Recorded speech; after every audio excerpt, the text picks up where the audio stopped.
Baru-baru ini ada informasi terbaru terkait dengan kong kali kong ya, atau guru besar abal-abal, di mana sebagian besar asosiasi profesor itu meminta KPK untuk mengusut skandal guru besar tersebut. Mau tahu informasinya seperti apa? Tetap stay tune di channel saya. Kita bahas ini lebih dalam.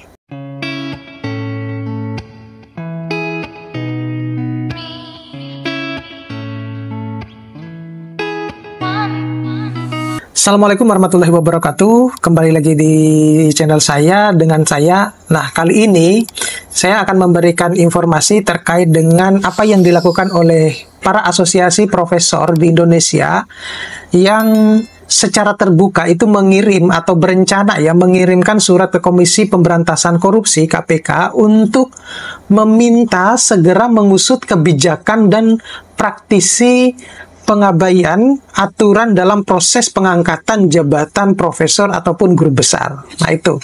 Tetapi yang menjadi sedikit agak menggelitik ya, mereka-mereka yang menjadi asesor guru besar itu kan rata-rata juga adalah semuanya adalah yang guru besar, bukan rata-rata, tapi semuanya adalah sudah yang berguru besar, karena syarat untuk menjadi asesor guru besar itu adalah harus memiliki jabatan akademik guru besar. Nah, mungkin asesor-asesor profesor-profesor yang lain itu yang mungkin tidak terlibat di dalam asesor menjadi guru besar itu merasa seakan-akan tercoreng ya gelar akademisinya dengan adanya pemberian guru besar yang dengan mudah, meskipun yang bersangkutan itu dilalui dengan cara-cara yang tidak benar. Nah, saya mengutip dari salah satu pernyataan di ketua ya Asosiasi Profesor Indonesia itu menjelaskan bahwa praktik pengabaian nilai-nilai etika, kemudian moral akademik, kemudian kaidah hukum dan peraturan perundang-undangan itu berpotensi merugikan perekonomian negara. Nah, karena dosen-dosen dengan jabatan akademik profesor itu menerima gaji tetap sebagai dosen pegawai negeri sipil ya, ataupun aparatur sipil negara. Dan sebenarnya itu juga bukan hanya di PNS ya, tetapi juga di non-PNS. Karena baik PNS maupun non-PNS yang sudah profesor itu kan kalau sudah tersertifikasi, mereka akan mendapatkan sertifikat kehormatan ya, itu 3 kali gaji, dan itu jauh lebih besar dibandingkan dengan yang non-profesor. Seperti halnya misalnya PNS atau ANS ya, dosen itu mendapatkan berbagai tunjangan, yakni secara fungsional, kemudian profesi, dan juga kehormatan. Nah, yang ketua API ini juga menyebutkan bahwa guru besar atau profesor itu seharusnya hanya boleh disandang oleh dosen yang aktif bekerja sebagai pendidik di perguruan tinggi serta melaksanakan fungsi pengajaran sesuai dengan pasal 1 ayat 3 Undang-Undang Nomor 14 Tahun 2005 tentang guru dan dosen. Nah, ini yang menjadi pertimbangan kemudian kenapa seakan-akan ini mengabaikan aturan tersebut gitu. Selain itu, profesor itu bukan gelar akademik ya, tetapi jabatan akademik pada jenjang tertinggi dalam lingkungan perguruan tinggi. Nah, nilai-nilai yang harus diterapkan seperti bersikap objektif, kemudian terbuka, menerima kritik, berani mengakui kesalahan, dan kukuh dalam pendirian untuk menjunjung tinggi kebenaran. Sebaliknya, menurut ketua dari Asosiasi Profesor Indonesia itu, perguruan tinggi selama ini justru memberikan jabatan profesor kepada orang yang tidak aktif sebagai pendidik di perguruan tinggi.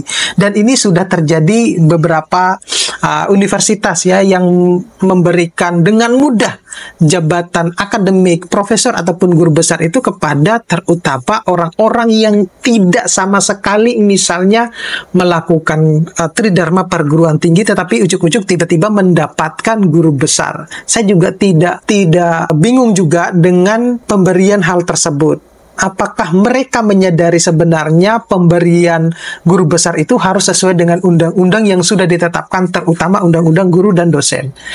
Nah, Asosiasi Profesor Indonesia itu menilai bahwa kebijakan ini melanggar ketentuan pasal 23 Janko pasal 67 ayat 3 Undang-Undang Nomor 20 Tahun 2003 tentang Sistem Pendidikan Nasional. Nah, pelanggaran ketentuan yang dimaksud adalah kebijakan atau perbuatan tindak pidana. Oleh karena itu, Asosiasi Profesor Indonesia itu akan mengirim surat ke KPK maupun Kementerian Pendidikan Kebudayaan Riset dan Teknologi khusus Kemendikbudristek ya, dalam hal ini adalah saat ini masih Pak Nadiem Makarim dan Direktur Jenderal Pendidikan Tinggi Riset dan Teknologi Abdul Haris ya. Seperti ditulis dalam majalah Tempo dalam laporan investigasi skandal guru besar abal-abal yang telah terbit per 7 Juli 2024 diungkapkan kasus dugaan pelanggaran akademik oleh 11 dosen Fakultas Hukum Universitas Lambung Mangkurat. Bermula dari adanya laporan anonim.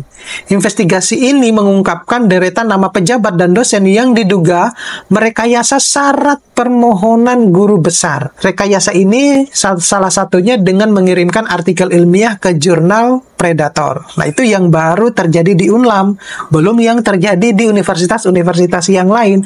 Nah, oleh karena itu, seperti halnya komentar-komentar teman-teman dosen, semestinya Kemendikbud itu juga memperhatikan universitas-universitas yang lain yang sudah mendapatkan beberapa guru besarnya untuk ditinjau ulang.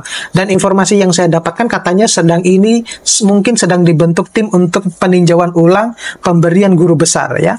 Nah, jurnal Predator itu adalah sebenarnya jurnal yang membajak jurnal asli, bahkan penerbitannya tidak didapati proses peninjauan ilmiah atau naskah yang bisa dipertanggungjawabkan atau kualitasnya sangat diragukan. 3 narasumber yang mengetahui penyelidikan Kementerian Pendidikan menyebutkan bahwa pemenuhan syarat permohonan guru besar pada pesohor juga bermasalah. Mereka kompak menyatakan bahwa salah satu pangkal persoalan adalah penulisan artikel di jurnal internasional bereputasi. Nah, jadi kalau kita lihat sebenarnya itu gampang banget. Gampang banget. Kenapa demikian? Ya, kita tinggal lihat aja Google Scholar dari si profesor tersebut seperti apa gitu. Ya, kalau misalnya ya kita mengikuti aturan yang lama ya, yang lama sebelum terbitnya dokumen peningkatan karir yang nomor 209, kalau kita misalnya berangkat dari lektor kepala, itu minimal harus memiliki syarat khususnya harus memiliki 2 jurnal internasional bereputasi. Nah, tadi saya bilang bahwa cara yang paling mudah itu melihatnya di Google Scholar dari dosen yang bersangkutan. Ya, kalau kita lihat dia hanya cuma 1, kemudian dia tiba-tiba menjadi profesor, apalagi jurnalnya itu adalah jurnal yang sudah coverage scopusnya sudah discontinue, ya itu sudah bisa dicurigai, sudah patut untuk dicurigai bahwa yang bersangkutan sebenarnya adalah pemberian guru besar abal-abal. Nah, seperti itu sebenarnya singkatnya gitu. Jadi, untuk mendeteksi itu sangat mudah sekali. Jadi, kalau misalnya Kemendikbud pun itu mau menginvestigasi pemberian guru besar dalam katakanlah dalam 10 atau 55 tahun terakhir ini, itu mudah banget. Jadi, tinggal melihat bahwa oh dalam 5 tahun atau 10 tahun terakhir ini itu siapa-siapa saja sih yang menjadi guru besar. Nah, dari sekian itu udah tinggal dilihat aja Google Scholar-nya. Nah, apalagi kalau kita di dalam video-video saya yang lain saya sudah menyampaikan hasil aspirasi dari teman-teman dosen yang menyatakan bahwa sudah saatnya dosen-dosen muda yang memiliki jumlah sitasian yang banyak di Google Scholar, kemudian memiliki jumlah artikel di Scopus yang banyak, itu harus sudah kita berikan kesempatan panggung buat mereka untuk menjadi reviewer khusus untuk ke guru-guru besar. Jadi tidak harus yang berlabel guru besar atau profesor gitu. Jadi sudah tidak zaman kalau misalnya yang junior itu memberikan masukan atau memberikan penilaian kepada yang senior, itu sudah zamannya. Jadi bukan lagi zamannya bahwa yang senior itu harus tetap memberikan penilaian kepada yang junior. Nah, karena kenapa demikian? Zaman sudah berubah, teknologi sudah semakin canggih gitu. Ya, jadi saya lebih apresiasi mendukung teman-teman yang masih muda-muda yang memiliki jurnal internasional bereputasi yang terindeks Scopus maupun WOS dan lain-lain sebagainya itu untuk kita berikan panggung ke mereka untuk memeriksa nih artikel-artikel calon-calon guru besar, karena ya mereka itu sudah terbiasa menulis gitu aja sih, dan mendeteksi jurnal-jurnal yang baik itu seperti apa. Terima kasih, mudah-mudahan ini bisa bermanfaat buat teman-teman dosen. Nanti kita ketemu pada video-video berikutnya. Saya akhiri, Assalamualaikum warahmatullahi wabarakatuh.